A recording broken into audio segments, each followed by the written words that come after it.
ಧರ್ಮಸ್ಥಳ ಲಕ್ಷದೀಪೋತ್ಸವದ ಪ್ರಯುಕ್ತ ವಸ್ತು ಪ್ರದರ್ಶನವನ್ನು ಆಯೋಜಿಸಲಾಗಿತ್ತು. ಶ್ರೀ ಧರ್ಮಸ್ಥಳ ಮಂಜುನಾಥೇಶ್ವರ ಗ್ರಾಮಾಭಿವೃದ್ಧಿ ಯೋಜನೆ ಸಹಕಾರದಿಂದ ಮದ್ಯಪಾನ ವರ್ಜಿಸಲು ಆಸಕ್ತಿ ಇರುವವರಿಗೆ ಕೇಂದ್ರವನ್ನು ಸ್ಥಾಪಿಸಲಾಗಿತ್ತು.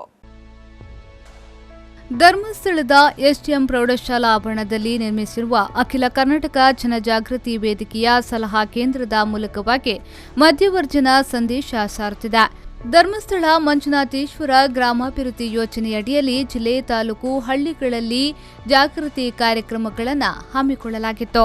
ಧರ್ಮಸ್ಥಳದ ಲಕ್ಷದೀಪೋತ್ಸವ ಸಂದರ್ಭದಲ್ಲಿಯೂ ಜನರಲ್ಲಿ ಜಾಗೃತಿ ಮೂಡಿಸಬೇಕೆಂಬ ಸದುದ್ದೇಶದೊಂದಿಗೆ ಸಂದೇಶಾತ್ಮಕ ಕಾರ್ಯಕ್ರಮಗಳನ್ನು ಈ ಮಳಿಗೆಯಲ್ಲಿ ಆಯೋಜಿಸಲಾಗುತ್ತಿದೆ.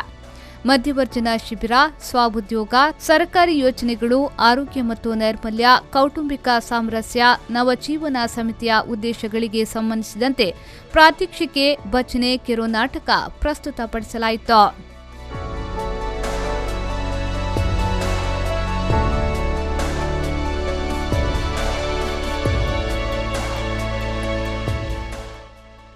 ಬ್ಯೂರೋ ರಿಪೋರ್ಟ್, ವಿ4 ನ್ಯೂಸ್ 24/7 ಧರ್ಮಸ್ಥಳ.